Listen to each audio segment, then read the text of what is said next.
बिस्मिल्लाहिर्रहमानिर्रहीम। असातिज़ा कराम व मुलाज़मीन पंजाब, आज इंतहाई अहम पैगाम आपके लिए मैं नोट करवा रहा हूँ। मैं इज़्ज़तमाब जनाब शफीक बलवालिया साहब के साथ बैठा हूँ, वो शख्सियत कि जिसकी 9 डिवीज़न में ख़बर लगती है और माशाअल्लाह पूरे पंजाब का दर्द बयान करते हैं। और अमली मैंने देखा है कि अकाउंट ऑफिस में, दफातर में, रिटायरमेंट के बाद भी ये अल्लाह का बंदा रात दिन बेलौस बग़ैर किसी लालच के खिदमत कर रहा होता है। और मैं उस शफीक बलवालिया के कदमे में बैठ के जो अमली शख्सियत हैं ये कहना चाहता हूँ कि जनाब रहमान बाजवा साहब, आप 8 जनवरी की बार बार बात करते हो। आप जनवरी को क्या कहा रमज़ान इनकलाबी ने कि लोग इकट्ठे हो जाएंगे। उस वक़्त कोई गुलाम मुहिद्दीन नहीं था, उस वक़्त कोई आपके साथ नहीं था, छोटी छोटी तंजीमें इकट्ठी हुई और वहाँ रमज़ान इनकलाबी ने यही कहा था कि प्रोफेसर नदीम शर्फी साहब और रुखसाना अनवर साहबा को क़यादत दें और अल्लाह के भरोसे पे चल पड़ें और वज़ीर आला हाउस बैठें। जनाब वाला, आपको 10 फरवरी को मैंने कहा, आपने कहा सख्त तकरीर नहीं करनी, आपने कहा कर लेते हैं, क्यों नहीं बैठे आप वज़ीर आला हाउस? KPK वाले वज़ीर आला हाउस खुद वज़ीर आला बाहर निकलते हैं वहाँ धरने से। पंजाब की वज़ीर आला हमारी क्यों बात ना सुनती? उन तक तो आज तक हमारा मैसेज पहुँचा ही नहीं है, हमारा मौके भी नहीं किया है। मेरे भाई, मैंने 20 मई का ऐलान किया है, आज मेरे व्हाट्सएप बंद हैं। आज मुझे धमकियां दी जा रही हैं। क्या वजह है कि आपको लडला बना के वहां वो स्टेट के आगे बैठाया गया जो सारा साल बंद रहता है?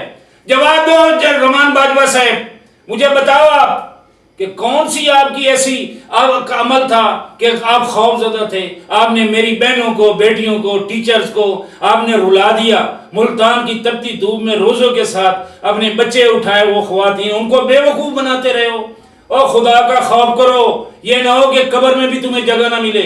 आपने किस तरह से ये किया है कि आप वज़ीर आला हाउस क्यों नहीं बैठे हैं? जवाब दें आप, कोई नहीं पूछेगा आपसे। हम खुशामदी नहीं हैं, हम किसी के लाडले या दुम छल्ले नहीं हैं। मैं यही कहना चाहता हूं कि आज भी अगर आप चाहते हैं कि आप पंजाब मुलाजमीन को हक दें, आप बजट की बात कर रहे हैं कि बजट में ये होगा, तो पिछला हमारा खाता किधर गया? हमारी कटौतियां हो रही हैं, हमारी बच्चियों के आज हाथ पीले करने का टाइम है। रहमान बाजवा साहब, आप वफाक में बैठे हैं, आपको सब कुछ मिल रहा है, आपको पेंशन भी मिल रही है, आप वज़रा कमेटी का हिस्सा हैं। वजीर हर वक्त वो कहाँ? अब क्या हुआ था जब मैंने तारक फजल चौधरी मिनिस्टर के सामने कहा कि पंजाब का क्या करेंगे? आप गुस्से हो गए थे कि आप मैं जो हूं तो किधर हो आप?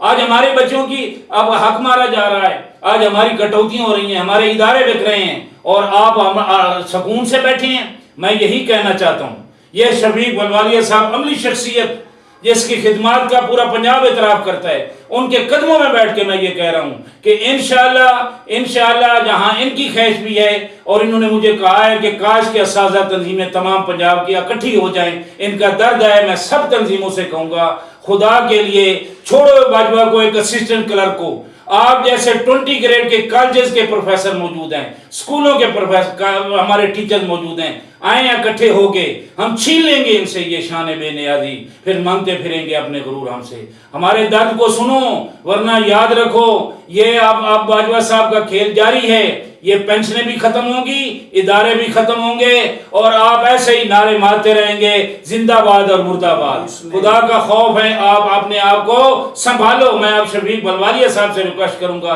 कि वो अपने ख्यालात का इज़हार करें।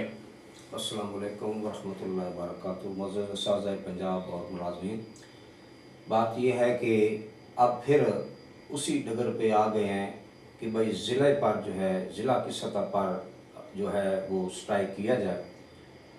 पहले इन्होंने हमें 31 मार्च का वक्त दिया और हम लाहौर पहुँचे।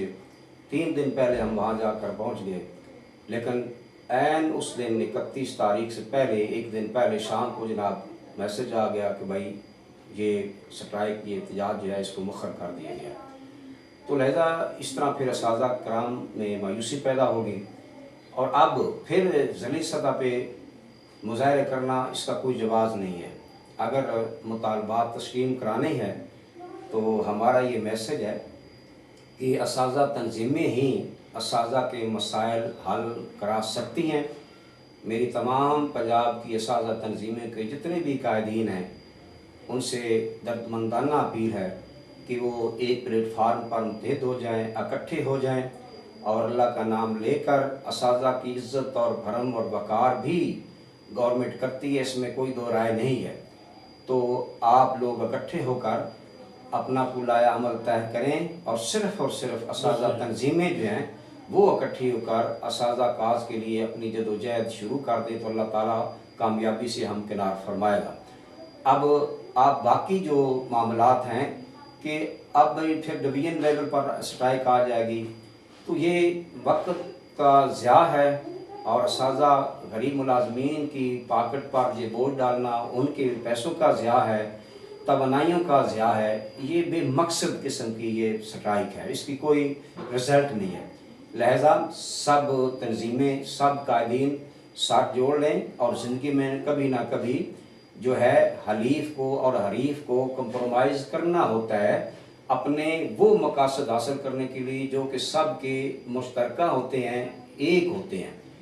तो अगर आप वाक़तन ही मुखलस हैं असातिज़ा के लिए, असातिज़ा कम्युनिटी के लिए, तो फिर आपको इकट्ठा होना पड़ेगा। अगर आप इकट्ठे नहीं होंगे तो फिर आपकी तारीख़ में अच्छे लफ्ज़ों से नहीं आपको याद किया जाएगा। बराए मेहरबानी सबसे अपील है कि तमाम असातिज़ा तंजीमें मुतहद हो जाएँ।